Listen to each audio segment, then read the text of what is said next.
Hi, my name is Efi Chaideftou from Hellenic French School, Calamari, and this is my video for HMCE's 2018 scholarship application. The subject I have chosen to present is human trafficking, a widespread term nowadays, but do we really know what it's about? Human trafficking constitutes a serious infringement of one's human rights as they are kidnapped and forced to obey to someone else's orders. Trafficking in the past few years has become a worldwide problem as more and more people become victims and are forced to live under difficult conditions without their will. The traffickers' motivation is to gain money out of trading people, especially women and children, by giving them false promises about a better future.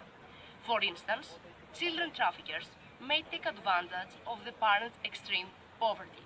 The latter may sell their children to them in order to pay off debts or gain income, or they may be deceived concerning the prospects of training or a better life for their children.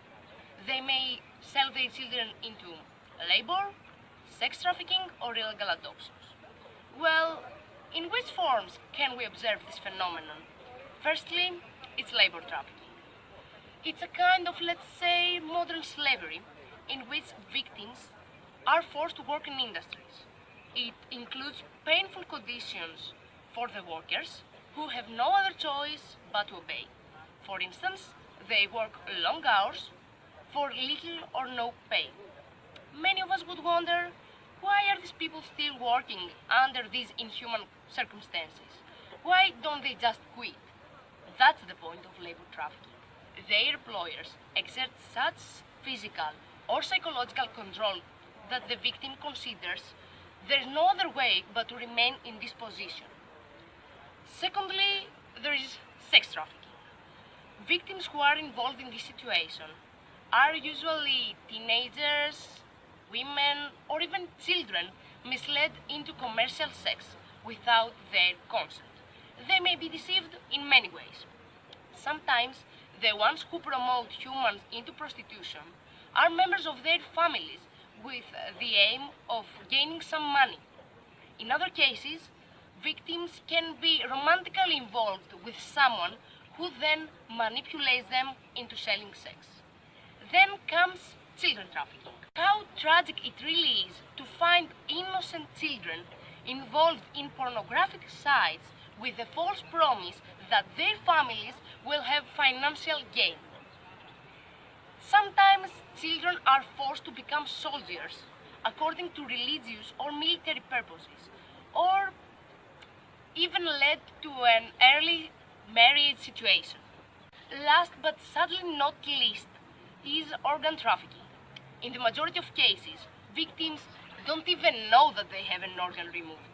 For instance, they could be treated in a hospital for another medical problem, and in the end they find out that they have had an organ removed. From all the above, we can easily understand the severity of this social problem and how urgent it is that the world community solve it. In order to achieve this, it's imperative that we propose measures on a national level but on a divisional level too. So the key is to consider the heart of the problem.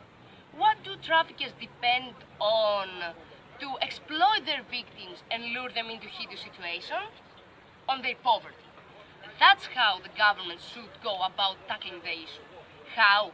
By providing extra financial benefits to destitute or unemployed people, or to families with many children, in order to assure them their financial needs be fulfilled and ultimately temptation by traffickers be avoided. Furthermore, government-funded organizations should be established to work in close cooperation with the police with the sole purpose of locating and arresting traffickers. Additionally, the situation affects us all. It diminishes our quality of life. It affects the essence of our existence. At an individual level, everyone should be sensitized to assist people in poverty, take part in volunteering organizations, or support informative campaigns. Students and young people should be among the first to inform their peers and cry out loud the dangers of human trafficking.